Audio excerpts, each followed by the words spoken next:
When the neighborhoods realized the Central Corridor project was coming, we began to contact each other to say, let's get together, we have a stronger voice if we're together. Our mission from the very beginning was to be the collective voice of the neighborhoods most directly affected by this line. Midway through the planning for the Green Line, we had 15 organizations with the District Council's Collaborative. There were 10 from St. Paul and 5 from Minneapolis. The District Council's Collaborative capacity to bring a focus to issues that needed to be addressed was primarily due to the fact that that was our sole job. Our sole focus was on the Green Line. The first thing out of the gate was really making the case for and advocating for getting the 3 missing stations on the Green Line. One thing that they were able to do as a collaborative that the individual neighborhoods really did not have the capacity to do was the research. There was information that we wanted to bring forward that other people weren't getting. A major highlight of the DCC's work was the approach they took around the 3 stations, which was to really understand the issue and have a data-driven case-making strategy, taking that and transitioning it into a coalition building and advocacy strategy. We were deeply in touch with our neighborhoods, and that enabled us to always be accountable to the neighborhoods and speak for the neighborhoods, and no one else was able to do that.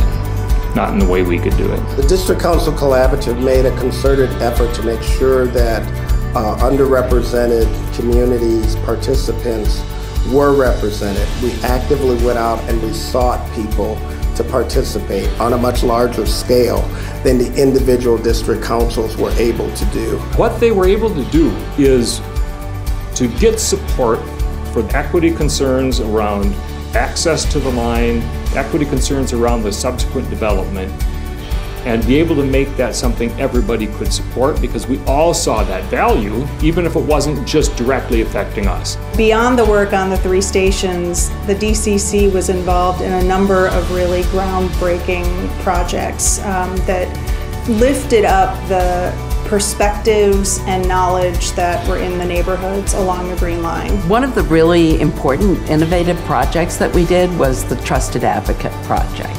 That project hired representatives from different constituencies who weren't being reached through the traditional means. These hired trusted advocates went out to their constituencies and gathered information about what their needs were for buses. I think about the work that DCC has done with the disability community, and if I were to think about any other organization lifting up those issues, I'd be hard-pressed to think of anyone. We've been engaged in doing a walkability study that's still going on. So we had groups of people that would basically go from one part of the community to walk to the line and basically document what things they saw were wrong, what things needed to be improved. In Corridors to Careers, they found neighborhood residents who had experienced unemployment to go out and connect with unemployed residents in 5 neighborhoods along the line and deliver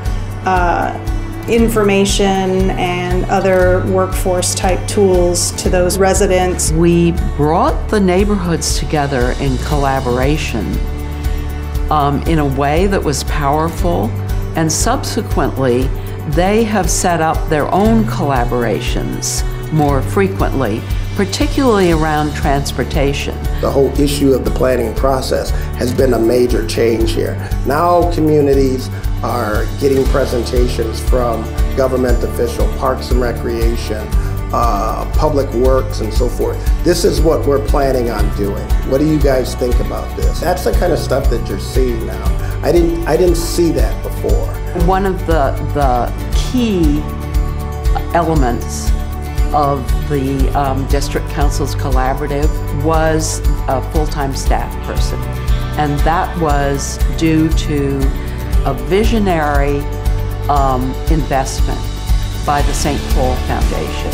I really wonder if we could have had any impact at all if we didn't have staffing. There would have been an expression of concern by 8 neighborhoods instead of a sustained ability to impact a project by 14 neighborhoods. That's the difference. I believe the district council collaborative model should be replicated, should be funded, should be supported by private and public interests across the country. This is a real model that people should replicate when it comes to issues like this. It brings people from different backgrounds together, and it just provides a better product overall.